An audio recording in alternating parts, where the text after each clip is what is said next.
Hello students, welcome to another new video. In our previous video, we discussed about the insurance introduction, meaning and definition. So in this video, we are going to discuss about the characteristics of insurance. So if you guys didn't watch my previous video, so make sure that you watch it first.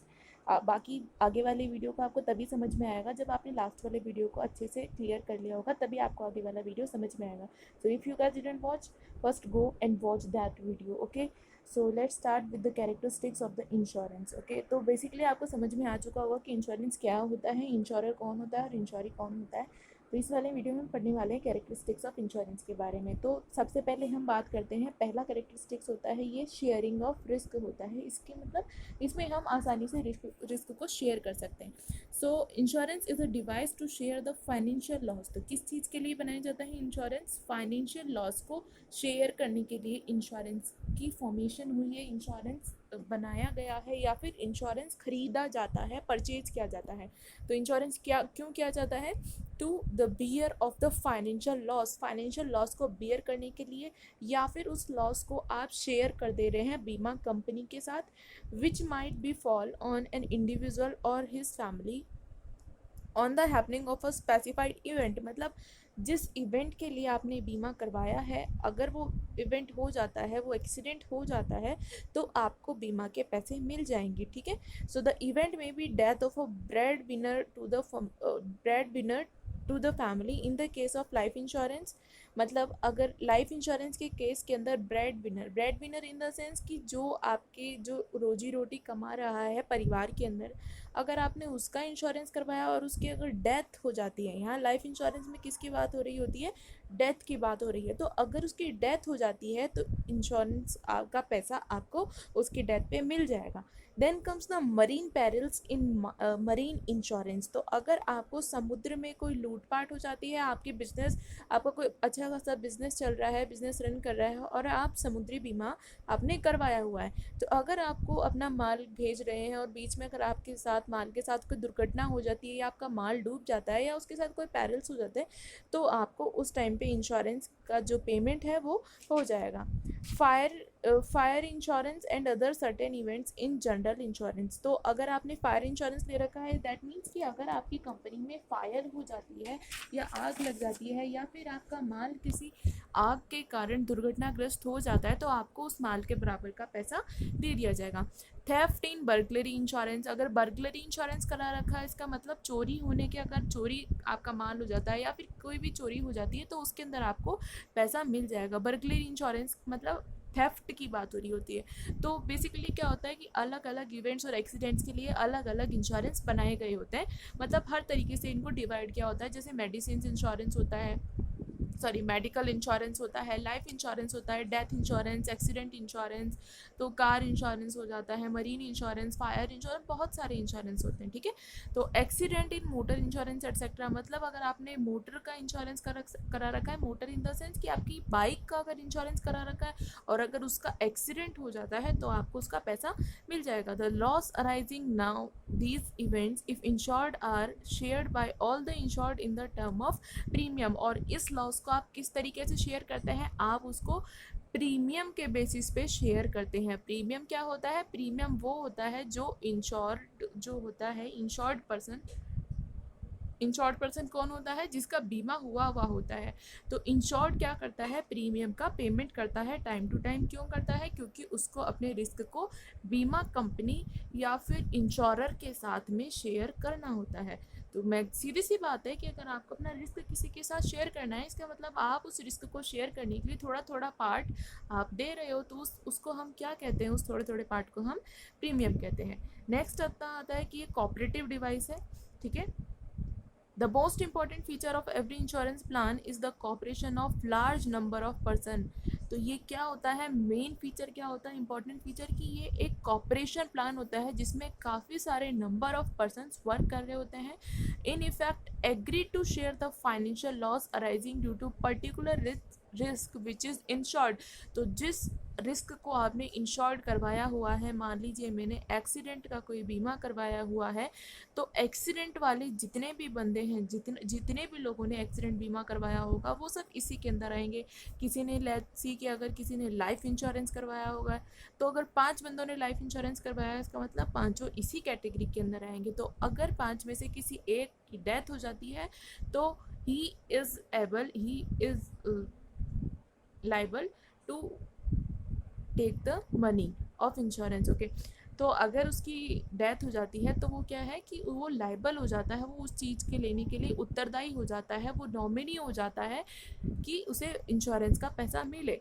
Next अपना आता है value of risk. इसमें क्या किया जाता है कि risk की वैल्यू को फाइंड आउट किया जाता है कि भविष्य में आपको जो रिस्क होने वाली है, जो आपके साथ अनसर्टेन इवेंट होने वाला है, उसकी वैल्यू क्या होगी, वो कितने तक का आपको हो सकता है। लेट्स सी कि वो मान लेते हैं वो 1 लाख का हो गया, लेट्स सी मान लेते हैं 50K का हो गया। तो हमें ये पहले फाइंड आउट करना होता है कि आपको कितने तक की रिस्क हो सकती है। तो the risk is evaluated before insuring to charge the amount of share of an insured. तो मतलब आपको इंश्योर्ड से पैसे लेने से पहले, वो उस पैसे को हम क्या कहते हैं, उसको हम बोलते हैं प्रीमियम। तो प्रीमियम लेने से पहले आपको क्या करना पड़ता है, उस रिस्क को इवेल्युएट करना पड़ता है, उस रिस्क को कैलकुलेट करना पड़ता है कि जो आप जो अमाउंट जो लेने वाले हैं, जो शेयर ऑफ अमाउंट आप लेने वाले हैं, वो कितना होना चाहिए। अगर मान लीजिए भविष्य में मेरे साथ मैं मान लेती हूँ कि मेरे पास अगर भविष्य के अंदर 1 लाख तक का अगर मेरा कोई रिस्क हो सकता है, तो मुझे ये बताना होगा कि जो रिस्क होने वाला है 1 लाख तक का, उसके लिए मुझे आज से कितना कितना पैसा एज अ प्रीमियम पेमेंट करना पड़ेगा। तो हमने मतलब रिस्क को कैलकुलेट कर लिया, इवेल्युएट कर लिया। So there are several methods of evaluation of risk, जो कि बहुत सारे मेथड है, we will discuss in the further videos. Okay, तो बहुत सारे मेथड्स होते हैं इसको कैलकुलेट करने के। If there is expectation of more loss higher premium में बी चार्ज। जितना ज़्यादा आपको रिस्क की वैल्यू बढ़ती चली जाएगी, मान लीजिए कि 1 लाख है या फिर मान लीजिए 10 लाख है, तो जितना ज़्यादा आपकी रिस्क की वैल्यू बढ़ती जाएगी उतना ही प्रीमियम बढ़ता चला जाएगा। जितनी जितनी इसकी वैल्यू घटती जाएगी प्रीमियम कम होता आ जाएगा। ठीक है, so the probability of loss is calculated at the time of insurance. जिस टाइम पे आप इंश्योरेंस करवा रहे हैं उसी टाइम पे उस लॉस की वैल्यू को भी कैलकुलेट कर दिया जाता है, ताकि आपको कितना प्रीमियम का पेमेंट करना है ये डिसाइड हो सके। नेक्स्ट बात आती है पेमेंट एट कंटिंजेंसी। कंटिंजेंसी पे भी का पेमेंट करना होता है। So the payment is made at a certain contingency insured. If the contingency occurs payment is made. Contingency का मतलब वो आकस्मिकता, वो जो अनिश्चितता आपके साथ भविष्य में होने वाली है, जिसके लिए आपने इंश्योरेंस करवाया हुआ है, तो अगर वो हो जाता है तो आपको आपका पेमेंट दे दिया जाएगा। ठीक है, since the life insurance contract is a contract of certainty. Certainty का कॉन्ट्रैक्ट होता है। देखो इसमें एक चीज़ दी हुई है कि लाइफ इंश्योरेंस कॉन्ट्रैक्ट क्या होता है, एक कॉन्ट्रैक्ट ऑफ सर्टेनिटी, निश्चितता का होता है। क्योंकि जो ह्यूमन बीइंग है वो अमर नहीं है, हमको सबको पता है कि एक ना एक दिन किसी सबकी डेथ होनी है, तो ये सर्टेन है, ये निश्चित बात है। लेकिन अगर मान लो अगर मैं एक्सीडेंट की बात कर रही हूँ यहाँ पे, तो मुझे ये कंफर्म नहीं है कि एक्सीडेंट होगा ही होगा, ये भी तो हो सकता है कि मेरा लाइफ टाइम कभी एक्सीडेंट ना हो। तो जब हम लाइफ इंश्योरेंस की बात कर रहे होते हैं, इसका मतलब हम बात कर रहे होते हैं सर्टेनिटी की। सर्टेनिटी मतलब निश्चितता की बात कर रहे होते हैं। Because the contingency, the death और the expiry of term will certainly occur, the payment is certain. तो जब भी आपकी वो जो एक्सपायरी डेट है, जो आपका इंश्योरेंस कब एक्सपायर होगा, उस डेट पे आपको पेमेंट कर दिया जाएगा। या फिर जब आपकी डेथ होगी, आपकी मृत्यु हो जाएगी, उस समय पे आपको पूरे के पूरे पैसे का पेमेंट कर दिया जाएगा। In other insurance contract the contingency is the fire और द मरीन पेरिल एट्सेट्रा मे और मे नॉट ऑकर। तो यही है कि अगर मान लो कि मैंने फायर इंश्योरेंस करवा रखा है, इसका मतलब वो हो भी सकती है और नहीं भी हो सकती, दोनों ही बात है। ये तो ज़रूरी नहीं है कि मान लो मेरे गोदाम में आग लगे ही लगे क्योंकि मैंने फायर इंश्योरेंस करवा रखा है। तो इट डिपेंड्स कि ये मे और मे नॉट ऑकर हो भी सकती है और नहीं भी हो सकती। So if the contingency occurs payment is made, और अगर वैसा हो जाता है, अगर मान लो मैंने कोई एक्सीडेंट इंश्योरेंस करा रखा है और एक्सीडेंट हो जाता है तो पैसा दे दिया जाएगा, और अगर नहीं होता है तो पैसा नहीं मिलेगा। फिर पैसा कब मिलेगा? उसकी एक्सपायरी पे, जब मेरा इंश्योरेंस एक्सपायर हो जाएगा, जब उसकी डेट कंप्लीट हो जाएगी, तब मुझे पूरे के पूरे मनी का पेमेंट कर दिया जाएगा। ठीक है, तो ये बात आपको समझ में आ गई। Otherwise no amount is given to the policy holder, अगर वो कंटिजेंसी हो जाती है तो आपको पेमेंट दे दिया जाएगा, अदरवाइज कोई अमाउंट आपको पॉलिसी होल्डर को नहीं दिया जाता। ठीक है, तो हमने बात कर ली वैल्यू ऑफ रिस्क, मतलब हमको प्रीमियम को कैलकुलेट करना पड़ता है कि हमारी जितना ज़्यादा हमारा रिस्क होगा उतना ज़्यादा प्रीमियम होएगा।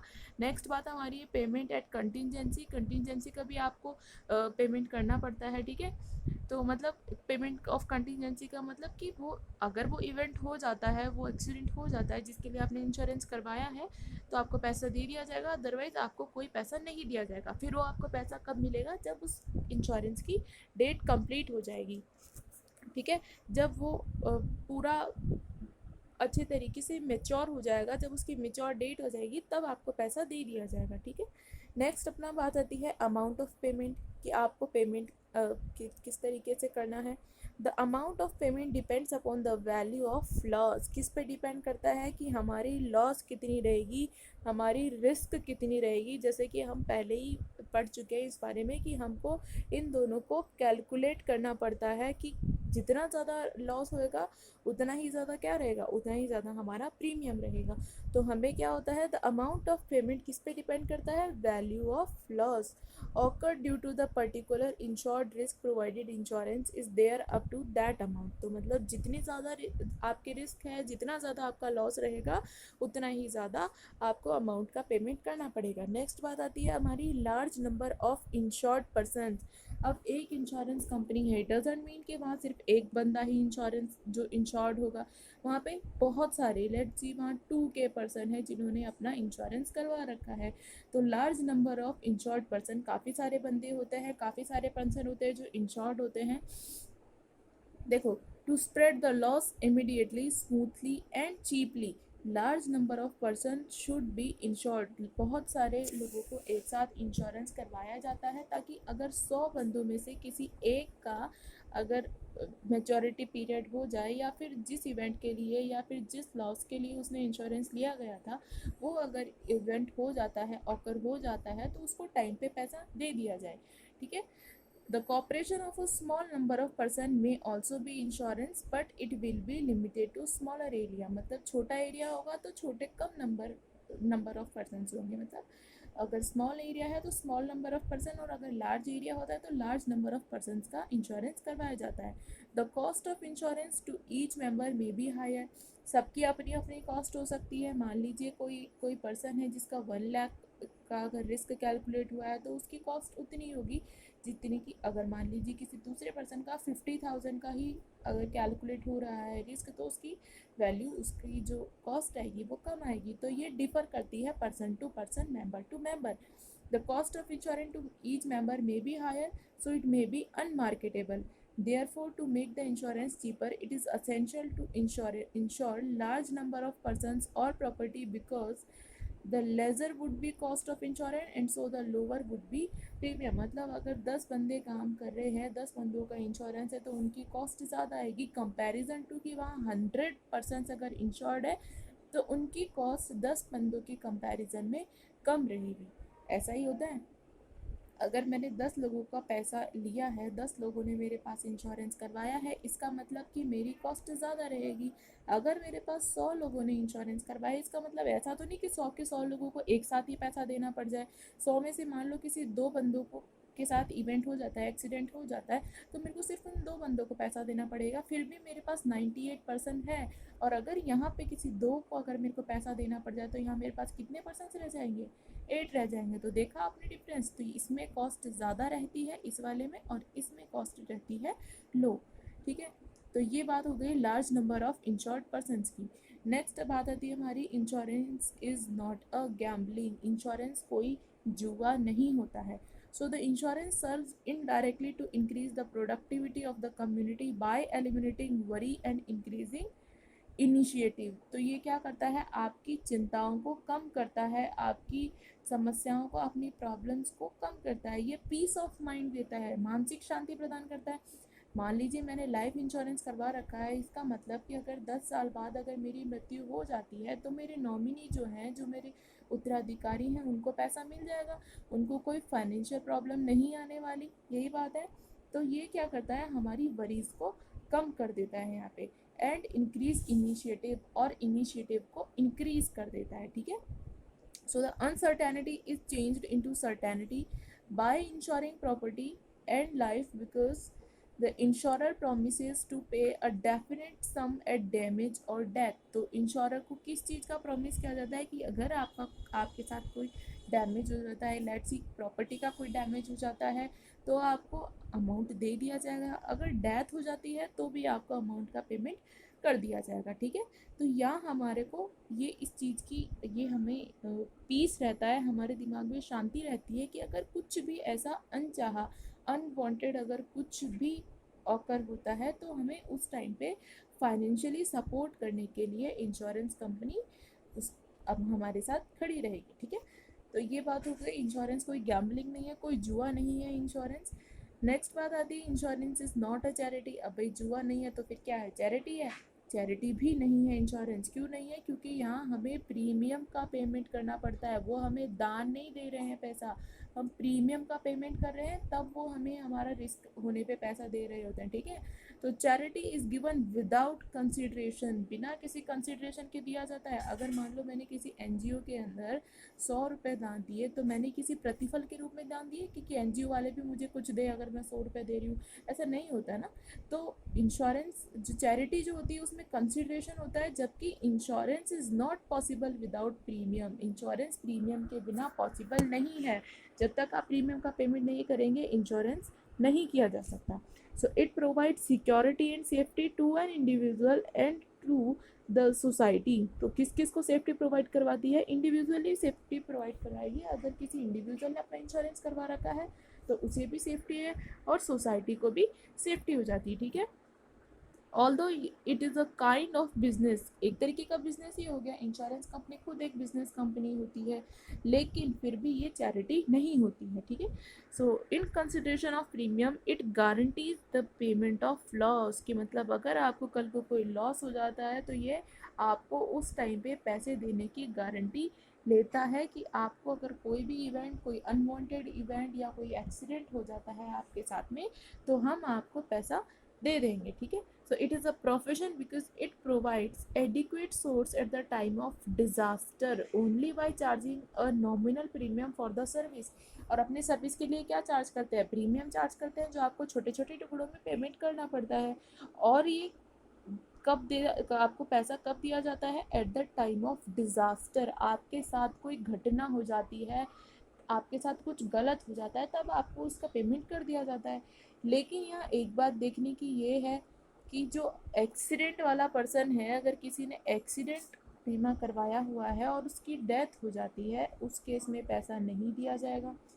अगर किसी ने फायर इंश्योरेंस करवा रखा है और उसका एक्सीडेंट हो जाता है तो उसको पैसा नहीं दिया जाएगा। उसका पैसा कब मिलेगा? जब उसके कोई फायर से रिलेटेड कोई इवेंट हुआ होगा, तभी उसे पैसा दिया जाएगा। तो ये तो हो गई इंश्योरेंस की कैरेक्टरिस्टिक्स। ठीक है बेटा। तो लास्ट वाले वीडियो में हमने पढ़ा था इंश्योरेंस की डेफिनेशन और इसके मीनिंग के बारे में, और इस वाले वीडियो में हमने पूरा इंश्योरेंस बेसिकली होता क्या है, आप कैसे पहचानेंगे इंश्योरेंस क्या चीज़ है, तो इसमें हमने पूरे इसकी फीचर्स और कैरेक्टरिस्टिक्स के बारे में बात करी। And still if you guys have any doubt and queries, you can guys do comment on this video. I will surely try to sort out all your doubts and queries. Till guys, be prepared, be safe.